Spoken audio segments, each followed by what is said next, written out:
Өнөөдөр улсын хурлын гишүүн Монгол улсын шадар сайд стандартжал техникийн зохицуулалт тохирлын үнэлгээний итгэмжлийн тухай хуулийн шинжилсэн найруулгын төслийг улсын хурлын даргад өргөн барьлаа. Энэхүү хуулийн төсөл батлагдсанаар стандартыг хэрэгжүүлэх тогтолцоо боловсронгуй болно. Мөн олон улсын жишгт нийцэж дотоодын бүтээгдэхүүн үйлчлэгээний чанар стандарт сайжирч гадаад худалдаа экспортыг хөнгөвчлөх нөхцөл бүрдэнэ гэж хуулийн төсөл боловсруулагчид тайлбарлаж байгаа юм.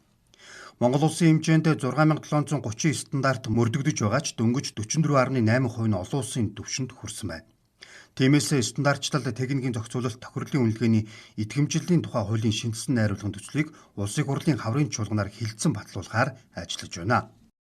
Монгол улсын засгийн газарт 3 удаа орж танилцуулга хийж хэлэлцүүлэг хийсний үндсэн дээр одоо энэ стандартчлал тохирлын үнэлгээ итгэмжлэлийн тухай хууль маань гэж улсын хурлд одоо засгийн газараас өргөн баригдлаа.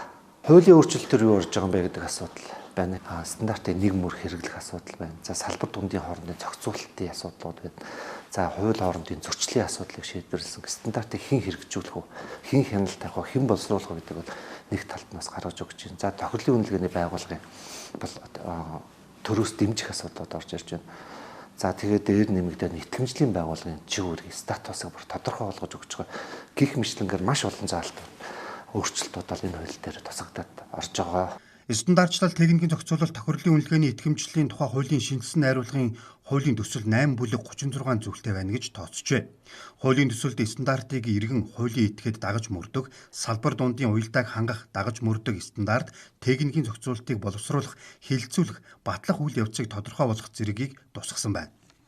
Мөн тохирлын үнэлгээний байгууллагуудыг бодлогоор дэмжих, эрх үүргийг тодорхой болгох, худалдаан дах тарифын бус саад бэрхшээлийг арилгах хүрээнд стандарт тохирлын үнэлгээний үр дүнг харилцан хүлээн зөвшөөрөх зэргээр зохицуулжээ. Энэ хуулийн төсөл боловсруулагдсанаар, батлагдсанаар ямар үр дүнд гарах юм бэ? Стандартыг бүх төвшөндөө дагаж мөрддөг болно. Нөгөө талаас хэрэгцээ шаардлага хөгжлийн бодлогодоо нийцсэн стандартыг богино хугацаанд баталдаг, батлагдсан стандарт маань бүх төвшөндөө хэрэгждэг байх. Энэ хэрэгжилтийн төвшөнд амьдралын чанар сайжирдаг байх. Энэ одоо асуудлуудыг бид бүхэн энэ хуулийн төслийнхаа бодлого зорилтын нэг хэсэг болж боловсруулсан байна.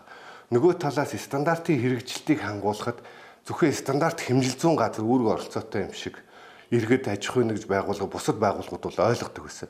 Ерөнхийдөө энийг стандартыг бол бүх төвшөндөө хэрэгжүүлэхийн тулд дагаж мөрддөг байхын тулд одоо бүх нийтийн үйл хэрэг байх ёстой.